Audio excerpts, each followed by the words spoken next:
जय हिंद। आपका एक बार फिर से स्वागत है आपके अपने इस अर्थ ऑनलाइन क्लासेस के यूट्यूब चैनल में।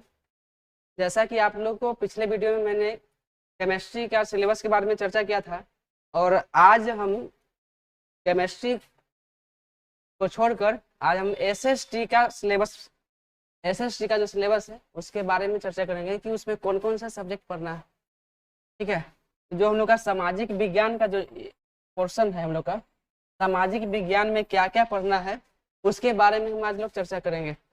उसके बारे में जानेंगे कि इसमें कितने सब्जेक्ट होते हैं और कितने चैप्टर पढ़ने हैं, और इसमें हम लोग को किस तरह से मतलब एमसीक्यू और किस तरह से सब्जेक्टिव क्वेश्चन पूछे जाते हैं उसके बारे में भी मैं चर्चा करूंगा।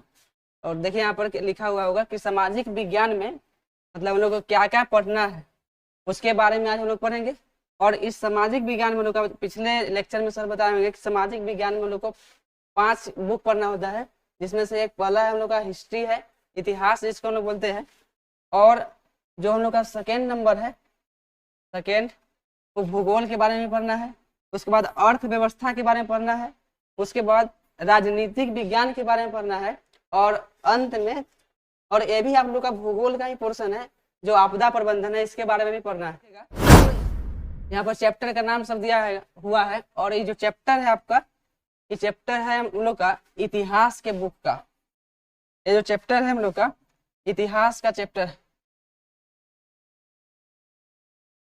इतिहास के बुक का चैप्टर है हम लोग का कि इतिहास में कितने सब्जेक्ट पढ़ना है और कौन कौन से पढ़ना है, कौन कौन से चैप्टर पढ़ना है, उसका नाम क्या है। तो इतिहास में जो हम लोग का सबसे पहला नंबर चैप्टर है उसका नाम है, यहाँ पर लिखा हुआ चैप्टर नंबर 1, और इसका नाम है यूरोप में राष्ट्रवाद। ठीक है, यूरोप में राष्ट्रवाद के बारे में पढ़ना कि यूरोप में राष्ट्रवाद की मतलब जो नीति थी किस प्रकार से थी। और जो हम लोग का सेकेंड नंबर चैप्टर है इसमें पढ़ना है कि समाजवाद एवं साम्यवाद, इसका नाम है सेकेंड नंबर चैप्टर का। और किसी भी बुक को या चैप्टर को पढ़ने से पहले सबसे इम्पोर्टेंट होता है कि उस बुक के उस चैप्टर का नाम पता होना चाहिए, कौन से चैप्टर पढ़ रहे हैं। और इसमें हम लोग का जो है तीसरा नंबर चैप्टर यह है हिंद चीन में राष्ट्रवादी आंदोलन। हिंद चीन में जो राष्ट्रवादी आंदोलन है उसके बारे में पढ़ना है, इसके बारे में। ठीक है, फोर्थ नंबर जो हम लोग का है, फोर्थ नंबर में है कि हम लोग का जो भारत देश है इसमें राष्ट्रवाद किस प्रकार से, इस राष्ट्रवाद के भावना का जो विकास हुआ उसके बारे में पढ़ना है कि इसमें राष्ट्रवाद किस तरह से फैला। उसके बाद फिफ्थ नंबर चैप्टर है हम लोग का अर्थव्यवस्था और आजीविका, मतलब हम लोग का जो सामाजिक जीवन है उसमें जीवन किस प्रकार से लोग व्यतीत करते हैं और अपना अर्थव्यवस्था किस प्रकार से आर्थिक जीवन को जीते हैं उसके बारे में पढ़ना है। सेवेंथ नंबर जो चैप्टर है शहरीकरण और शहरी जीवन, मतलब शहर में लोग किस प्रकार से रहते हैं, शहरीकरण कैसे हुआ, नगरीकरण कैसे हुआ, उसको पढ़ना है लोग चैप्टर नंबर 6 में। और चैप्टर नंबर 7 में जो है व्यापार और भूमंडलीकरण के बारे में पढ़ना है। आप लोगों को पता होगा कि पहले एक देश से दूसरे देश में व्यापार होता था, जैसे भारत से भी मसाला दूसरे देश में जाता था, उसी सब के बारे में पढ़ना है कि 7 नंबर चैप्टर व्यापार और भूमंडलीकरण किस प्रकार से पहले होता था उसके बारे में। और उसके बारे में पहले जब जैसे अभी अखबार छपता है उसी तरह से पहले प्रेस और संस्कृति मतलब कैसे होता था उसके बारे में पढ़ना है हम लोग का चैप्टर नंबर 8 में। इसका नाम है प्रेस एवं सांस्कृतिक राष्ट्रवाद, प्रेस एवं सांस्कृतिक राष्ट्रवाद आप लोग। ठीक है, तो ये जितना भी 8 चैप्टर है यहाँ पर, यहाँ से 1 2 3 4 5 6 7 8, ये 8 चैप्टर हम लोग का इस बुक का इतिहास के बुक का चैप्टर है। ठीक है, ये जो आपको दिख रहा होगा ये हम लोग का राजनीतिक विज्ञान का जो चैप्टर है, ये जो यहाँ पर दिखता है ये राजनीति विज्ञान का आपको चैप्टर है। राजनीति शास्त्र इसको लिखा रहता है, राजनीति शास्त्र या राजनीति विज्ञान, इसको नागरिक शास्त्र भी कहते हैं। नागरिक नागरिक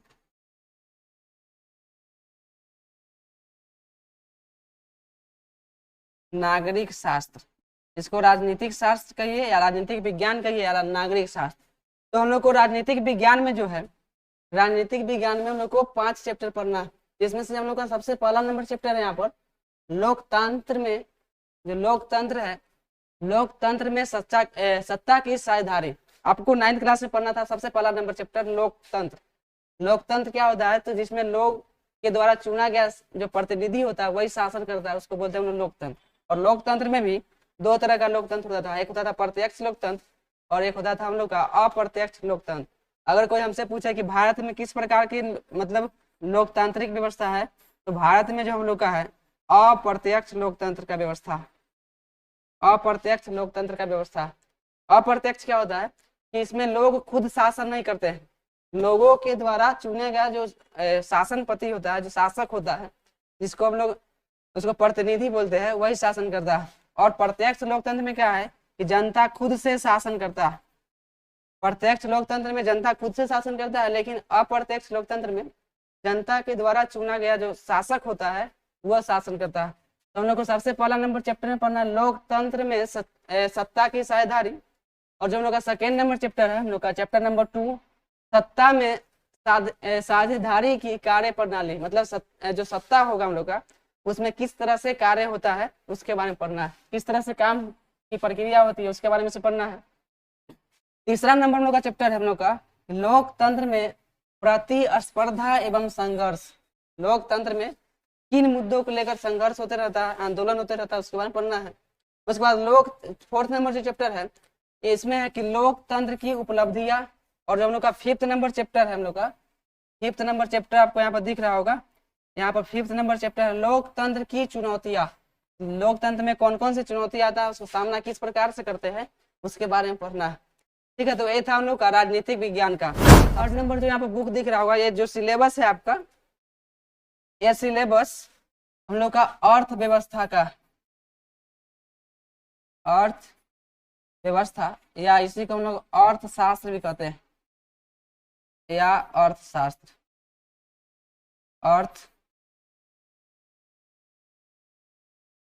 अर्थशास्त्र, अर्थव्यवस्था या इसी को हम लोग क्या बोल देंगे अर्थशास्त्र। तो इसमें हम लोग को सबसे पहला जो है, जिस प्रकार से 9th क्लास में था हम लोग का पढ़ना कि बिहार की एक गांव की आर्थिक कहानी, उसी तरह से इसमें हम लोग का पहला जो चैप्टर है, पहला चैप्टर का नाम है यहाँ पर अर्थव्यवस्था एवं इसके विकास का इतिहास। मतलब अर्थव्यवस्था का विकास किस प्रकार से हुआ उसके बारे में पढ़ना है।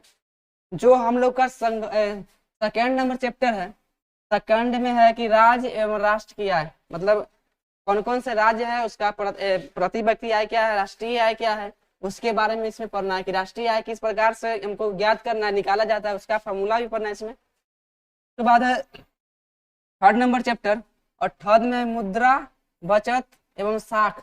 साख मतलब होता है हम लोग का, साख कहे तो उसको हम लोग बोल देंगे लोन।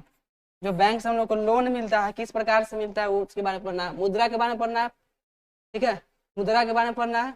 उसके बाद हम लोग को बचत के बारे में पढ़ना है, उसके बाद हम लोग को पढ़ना है साख के बारे में, ठीक है। तो इस तीनों के बारे में पढ़ना है हम लोग को अर्थव्यवस्था के चैप्टर नंबर थर्ड में।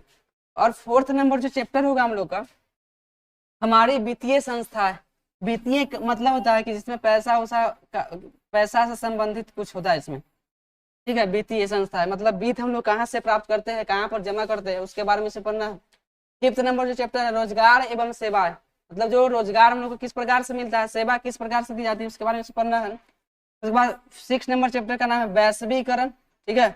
और 7th नंबर चैप्टर का नाम है उपभोक्ता जागरण एवं संरक्षण, उपभोक्ता जागरण एवं संरक्षण, ठीक है। इसके बाद जो होगा ये भूगोल का चैप्टर, भूगोल में कौन कौन से चैप्टर पढ़ना है उसके बारे में पढ़ना है। भूगोल का चैप्टर पढ़ना है हम लोग को। और देखना भूगोल में क्या, सबसे पहला जो चैप्टर है हम लोग का इसमें संसाधन के बारे में पढ़ना है। संसाधन जैसे भारत संसाधन एवं इसका उपयोग, मतलब भारत में कौन कौन से संसाधन है, किसका कमी है, किसकी बहुलता है और उसका उपयोग हम लोग किस प्रकार से करते हैं उसके बारे में पढ़ना है। और ये जो आपको चैप्टर दिख रहा है यहाँ पर लिखा हुआ कि 1 का ए है, 1 का बी सी डी ई, ये पांचों चैप्टर जो है, ये पांचों चैप्टर इसी संसाधन का भाग है। मतलब संसाधन वाले यूनिट में इस यूनिट 1 में पढ़ना है पांचों चैप्टर, ठीक है। तो इस पांचों में सबसे पहले हम लोग को पढ़ना है प्राकृतिक संसाधन, वैसा संसाधन जो हम लोग को भगवान द्वारा या प्रकृति द्वारा निःशुल्क मिला हुआ, उसको बोलेंगे हम लोग प्राकृतिक संसाधन। उसके बाद जल संसाधन के बारे में पढ़ना है।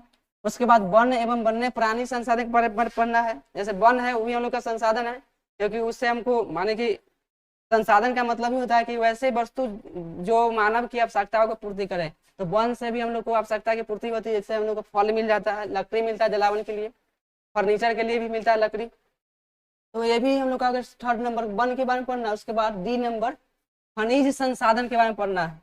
उसके बाद हम लोग को ई नंबर जो है संसाधन का लास्ट पार्ट, इसमें शक्ति पढ़ना है कि ऊर्जा संसाधन, कि पेट्रोलियम ये सब के बारे में पढ़ना है। पेट्रोलियम किस प्रकार से होता है, ऊर्जा हम लोग को विद्युत ऊर्जा, पेट्रोलियम ऊर्जा किस प्रकार से मिलता है, उसके बारे में पढ़ना है। अब उसके बाद सेकेंड नंबर चैप्टर जो है, ये सब फर्स्ट चैप्टर का पार्ट था।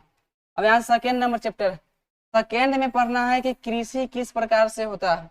जैसे आप लोग को कृषि नहीं थे पढ़ाया होगा, फसल उगाने की प्रक्रिया को क्या बोलते हैं, तो फसल उगाने की प्रक्रिया को बोलते हैं हम लोग कृषि, ठीक है, कृषि बोलते हैं। और उसके बाद में हम लोग को पढ़ना है चैप्टर नंबर थर्ड में निर्माण उद्योग के बारे में, ये किस वस्तु का निर्माण किस प्रकार से होता है, उसका कच्चा मटेरियल कच्चा माल क्या है, मतलब किस प्रकार से बनता है, किस चीज से बनता है। उसके बाद फोर्थ नंबर चैप्टर है परिवहन संचार एवं व्यापार, मतलब परिवहन रास्ता किस प्रकार से हम लोग का आने जाने का, संचार मतलब नेटवर्किंग किस प्रकार का, व्यापारी किस तरह से होता है, उसके बारे में पढ़ना है इसमें फोर्थ नंबर चैप्टर में। उसके बाद चैप्टर नंबर फिफ्थ जो है, इसमें पढ़ना कि बिहार में कृषि एवं वन संसाधन का स्थिति क्या है, किस प्रकार से पढ़ेंगे। चैप्टर नंबर अब देखना, जो चैप्टर नंबर 5 है, इसी का तीनों यूनिट है जो यहाँ पर लिखा हुआ 5A, 5B और 5 का C। जैसे पढ़ना कि इसमें बिहार का खनिज एवं ऊर्जा संसाधन, बिहार का उद्योग एवं परिवहन, और उसके बाद बिहार का जनसंख्या एवं नगरीकरण। मतलब ये जो था फर्स्ट में हम लोग देखे थे यहाँ पर कि फर्स्ट में 5 चैप्टर था, सेकेंड नंबर चैप्टर मतलब ये था, उसके बाद थर्ड नंबर है, फोर्थ नंबर और फिफ्थ में ये तीनों है, ठीक है। उसके बाद हम लोग का 6 नंबर जो चैप्टर है, यहाँ पर लिखा है कि मानचित्र अध्ययन, इसमें हम लोग को भारत के नक्शा के बारे में पढ़ना, किस प्रकार से मतलब किस राज्य का स्थिति कहाँ पर है नक्शा में, उसका चित्रण करना है, भारत का नक्शा इसमें बना के हम बताएंगे। अब उसके बाद देखना, ये तो भूगोल का था, भूगोल का ही एक पार्ट होता है आपदा प्रबंधन, भूगोल में ही आता है इसका, भूगोल के बुक में ही पढ़ना है आपदा प्रबंधन, भूगोल के बुक में पढ़ना है आपदा प्रबंधन। ये भी एक सब बुक होगा अलग से मतलब, और इसका जो सिलेबस है यहाँ पर दिया हुआ देखना। अब आपदा प्रबंधन में क्या है, सबसे पहला चैप्टर प्राकृतिक आपदा के बारे में पढ़ना है कि प्राकृतिक आपदा क्या, जैसे भूकंप हो गया हम लोग का प्राकृतिक आपदा हो गया, बरसात हो गया प्राकृतिक आपदा, तो इस सब के बाद हो गया, इस सब के बारे में पढ़ना है हम लोग को प्राकृतिक आपदा चैप्टर नंबर 1 में। सेकेंड नंबर चैप्टर में पढ़ना है कि प्राकृतिक आपदा एवं प्रबंधन, प्राकृतिक जो आपदा है बाढ़ और सुखाड़, इसका प्रबंधन किस प्रकार से किया जाता है, मतलब रोकने का उपाय, इसका कारण क्या है कि किसके कारण बाढ़ आता है सुखाड़ आता है, इस सब के बारे में से पढ़ना है। और थर्ड नंबर चैप्टर है प्राकृतिक आपदा एवं प्रबंधन, जो प्राकृतिक आपदा होता है इसका प्रबंधन किस प्रकार से करते हैं, तो ये भी प्राकृतिक आपदा ही था लेकिन बाढ़ और इसमें सुखाड़ के बारे में पढ़ना। इसमें ये भी प्राकृतिक आपदा ही है लेकिन इसमें हम लोग को भूकंप के बारे में और सुनामी के बारे में पढ़ना है। और उसके बाद जो हम लोग का फोर्थ नंबर जो चैप्टर है, फोर्थ नंबर चैप्टर जीवन रक्षक आकस्मिक प्रबंधन, मतलब जीवन का रक्षा करने के लिए हम लोग को अगर कुछ अचानक हो गया तो उसके लिए हम लोग क्या क्या उपाय कर सकते हैं, तो उसके बारे में ही पढ़ना है। उसके बाद हम लोग का जो चैप्टर नंबर 5 है, उसके बाद आपदा प्रबंधन, आपदा काल में वैकल्पिक संचार, मतलब आपदा जब कोई आता है तो उसमें वैकल्पिक संचार क्या क्या होता है, मतलब हम लोग क्या क्या उपाय कर सकते हैं, ठीक है। अब उसके बाद जो है चैप्टर नंबर 6 में आपदा पढ़ना है और उसका अस्तित्व, मतलब आपदा जो है कितना दिनों तक रहता है, उसका अस्तित्व कैसे खत्म हो जाता है, इस सब के बारे में पढ़ना है। तो ये हम लोग का सिलेबस था हम लोग का सोशल साइंस का, ये जो सिलेबस था हम लोग का सोशल साइंस सामाजिक विज्ञान का, ये जो पूरा सिलेबस था, ठीक है, सामाजिक विज्ञान का सिलेबस था। और सामाजिक विज्ञान में हम लोग कौन कौन चैप्टर देखे हैं, तो इसमें चैप्टर हम लोग का था, चैप्टर इसमें सबसे पहले हम इतिहास का बताए, इतिहास का, और इतिहास में 8 चैप्टर था, ठीक है।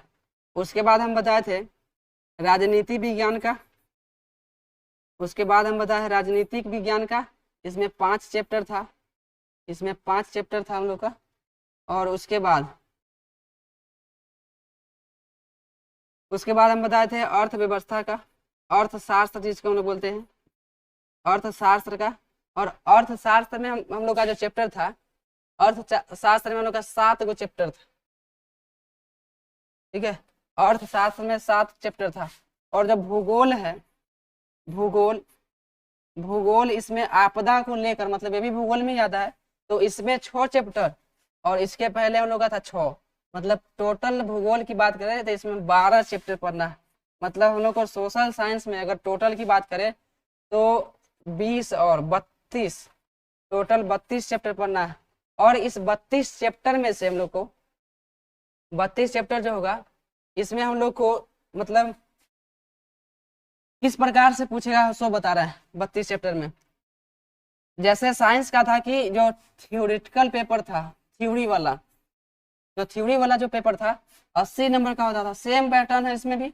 और 20 नंबर आपको जो 20 मार्क्स होगा, 20 अंक आपको प्रैक्टिकल के एग्जाम में मिलेगा। ठीक है, 20 अंक आपको प्रैक्टिकल एग्जाम में मिलेगा, जो आपके मतलब स्कूल में ही मिलेगा। तो इस 20 में से आपका सेम उसी तरह से 50% ऑब्जेक्टिव क्वेश्चन रहेंगे इसमें, 50% ऑब्जेक्टिव क्वेश्चन, और 50% जो होगा, 50% हम लोग का जो होगा 50% हम लोग का सब्जेक्टिव क्वेश्चन होगा। मतलब लिखने वाला हम लोग को जो सब्जेक्टिव, लघु उत्तरीय, दीर्घ उत्तरीय जो होता है वो रहेगा सब्जेक्टिव क्वेश्चन। ठीक है, तो सेम पैटर्न है जैसा साइंस का था उसी तरह से 80 नंबर हम लोग को, मतलब 32 चैप्टर में से हम लोग को 80 नंबर का तैयारी करना है। और 20 नंबर स्कूल वाले लोग देंगे, उसका भी तैयारी हमको खुद से ही करना है। वहाँ पर प्रैक्टिकल का कॉपी मिलेगा। तो उसी तरह से यही था आज का हम लोग का सिलेबस।